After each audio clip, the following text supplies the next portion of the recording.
What's up, y'all? It's Cheat Code Charlie, and like I said, y'all, this is the final 3 episodes, man, of the channel. I want to thank y'all for rocking with me, man. It's been a ride, man, for real. It's been a long ride, so I'm ready to conclude this thing with my last 3 episodes for the channel. So I did recently some game pickups. I'm still gonna be buying games and still including them in my man cave, but I'm just not gonna be filming as much anymore. So I mean, one day, who knows, I might come back, but for now, man, I'm just gonna call it farewell, man. So that's that. But anywho, these are my pickups. So I briefly picked up Daymare 1994 Sandcastle. This is kind of like based off of Resident Evil series. This is the this is the second one in the Daymare series. The first one is 1998, but this is the second one in the series, made by GS2 Games. Daymare, he's basically like some kind of, I don't know, some kind of former government spy in a service unit called HADS, Hex Corps Advanced Division for Extraction and Search, and you get ready to enter the most advanced experimental research center in the United States of America. So it's a bunch of like weird zombie monsters, and you get different powers than you did in the original Daymare. But this one, like I said, is a pretty fun game. It was like $50 when I think 40-50 bucks when it came out. Now it's $20 at your local GameStop. So you see it, pick it up. Daymare 1994. We got Super Mario Strikers. Actually, I actually picked this up early this year. I don't think I included it though in the video, but this is Super Mario Strikers, the Japanese version. I picked up at one of the conventions. I think it was at Bloomington convention earlier this year. So this is the Spanish version, but this is probably one of the better versions of the Super Mario Strikers, because when it came out on the Switch within last year, mixed reviews. But this one was pretty cool. So I got that.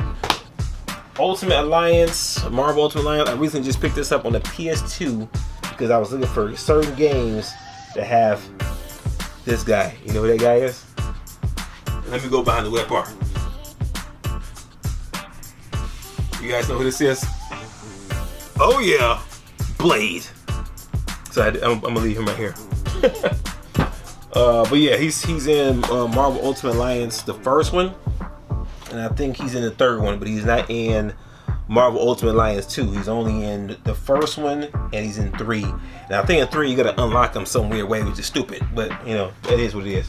But this is actually a fun 4-player local couch co-op game. 140 characters, 20 Marvel heroes, and it's an epic RPG role-playing game. So that's that. Viewtiful Joe Red Hot Rumble. I have been looking. If you guys remember watching some of the episodes when I first started the channel, I was looking for Viewtiful Joe Red Hot Rumble because I used to have it on the GameCube, and this was their version of Super Smash Brothers for Viewtiful Joe. And you basically get to be punching people in slow motion, but it ended up being too much, and I think that's why the game probably didn't sell as well. But you don't see too many copies of it, and mine, as you can see, is complete. So I had to get it. So very fun game. That's that. Avengers, trash. Move on to the next one. Plants vs. Zombies. I was gonna sleep on this game initially. The Plants vs. Zombies actually is a fun game. Very fun game. 2-player local couch co-op game, and you're basically either the plants or you're either the zombies trying to kill each other. So it's kind of like Call of Duty for plants and zombies. That's basically what it is. So fun game. Shovel Knight, great game for the Wii U. You don't see too many Wii U games. This thing's got a super thick manual for the Wii U. Super thick. But yeah, that's Shovel Knight. This is a platformer game. I want to say it's like in that 8-bit, 32-bit time frame. But it's a single player and it's a fun game. Shovel Knight. Batman Begins. This game also too I had on the GameCube. One of the best Batman games in my opinion, as far as graphically as well. Good story. They got the Tumbler also in this game. 1 player. 6 blocks on your GameCube. Batman Begins. Okay.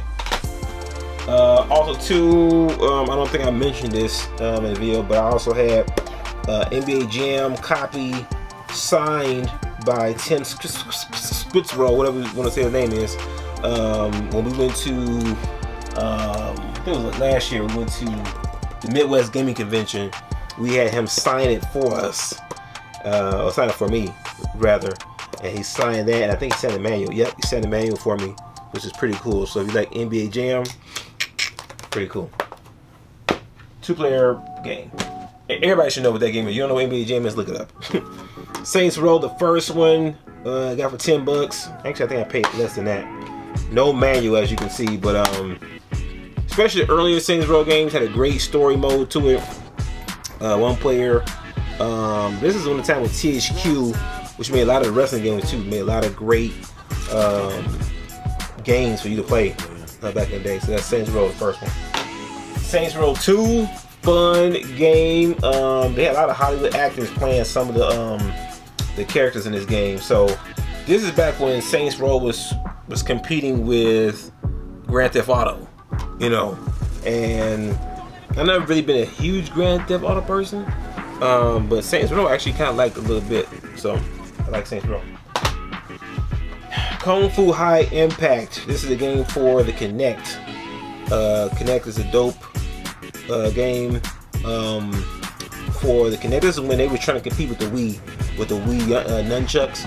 So the Kinect had like this Kung Fu Impact game, and it required the Kinect to play it. So fun game. Blur. One of my favorite games. I had it on the PS3 and the Xbox 360. Kind of like Mario Kart, but with real cars. I never beat it, but every time I played it, it was always a blast. That's that. GoldenEye Reloaded 007.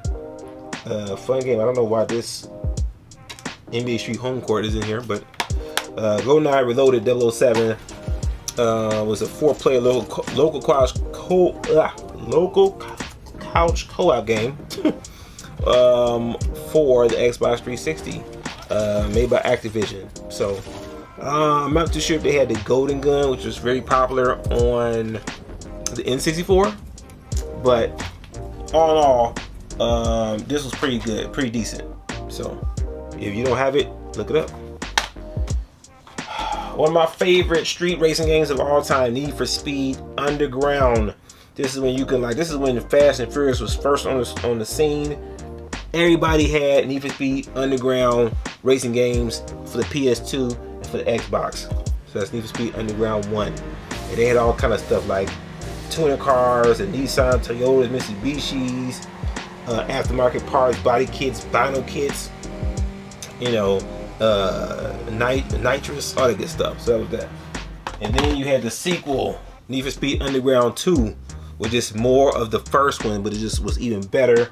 The story mode was incredible. They say that Need for Speed Underground 2 is the best in the series, and I do have this complete. Oh yeah, that's that. At this point, I would have started collecting Need for Speed games. So I got Need for Speed Carbon, great game as well. Street Racer, 2-player game. Got that. Undercover, Need for Speed Undercover, another one. Decent story mode to this game as well. A lot of people actually like this for the PS3. Didn't get a chance to play it, but it's in my collection. Need for Speed Hot Pursuit. This is when the cops was chasing you. Everybody was into this because at this point you had cops chasing you in the games, so it's more like not trying to get caught. Didn't want to go to jail. Didn't want to lose your money. So that's Need for Speed Hot Pursuit. We still in Need for Speed land here. Need for Speed Most Wanted came out in 05. I think it's a black edition. It's where it comes with like some kind of DVD about the behind the scenes of the game. So that's Need for Speed Most Wanted by EA. EA, please come back and just give us some remakes, man. Like, we need NBA Street back. We need NFL Street. We need for Speed of this old generation, not this new crap that you're giving us. We need some of the good stuff. But just give us some remakes. Just do that. Give us some remakes of the classics. We'll be fine with that. Just do that. Like I said, we're still in Need for Speed land. Need for Speed Pro Street. Again, I was collecting all the Need for Speeds. So Pro Street, was a pretty cool one as well. I think this one, it was like trying to go like the simulation route, I think. Or was that Shift? It might have been Need for Speed Shift. But either way, Pro Street was a pretty decent in the series as well. 2-player game. So I had to pick it up. So I got that one as well. Need for Speed Most Wanted. This is, the first one was the 05 edition. I think this is the Need for Speed Most Wanted 2012 edition. This is only a 1-player game, so pick that one up. J Empire, only on Xbox, is exclusive to the Xbox. This is a martial arts adventure. Exclusive character and fighting style. Mong Zing is a perfect example of the spirit enhancing the body with his monk space style. He uses his chi, or spiritual energy, to augment his physical strikes and fuel powerful magics that manipulate both elemental and spiritual forces. You also get like a demo with this game of like Forza Motorsport, Conquer Live and Reloaded, and Mech Assault 2. So back then you can't really beat that. I'm dropping stuff out the download thing. This one didn't come with a manual. I'm kind of mad I didn't make sure I had the manual, but I'm gonna have to figure that out later. I'm gonna have to get a manual. Need that. Bayonetta 2 was on my Christmas list for Christmas games. Bayonetta 2 is during Christmas time. So if you like to like kill demons and you like a shooter, you know what I'm saying, action-packed, female lead, made by Sega, Bayonetta 2 is a good game to get. Batman Arkham City Armored Edition. I got this one for only $4, and it's the Wii U version. So I think this has some like reimagined gadgets, a bat mode, a standalone mode, some previous release DLC, Harley Quinn's Revenge, the Catwoman pack, Nightwing bundle pack, Robin bundle pack, Challenge map pack, and Arkham City skins pack. So it's like a lot of that's included within the Batman Armor Edition, Arkham City. Batman Telltale series. I don't even know about this one. You don't really do anything but just click left, right, up, and down, and they do all the work for you. So I'm not really into this stuff, but it was cheap. It was $6. Last but not least, we got the first Daymare that I mentioned when we first started the video. 1998, made by GS2 Games, and again, this is based off the Resident Evil series. I play a lot of this game. Really fun, really addictive. Same thing, like you'll find little plants to heal yourself, painkillers, or whatever you want to call them, to heal yourself throughout the game. But it's pretty fun. So that's Daymare 1998. So these are some of my recent pickups. Once again, man, this is Cheat Code Charlie. This is my recent pickups, man, and like I said, this is the final 3 episodes. So thank you for watching. This is Cheat Code Charlie. Until next time, peace.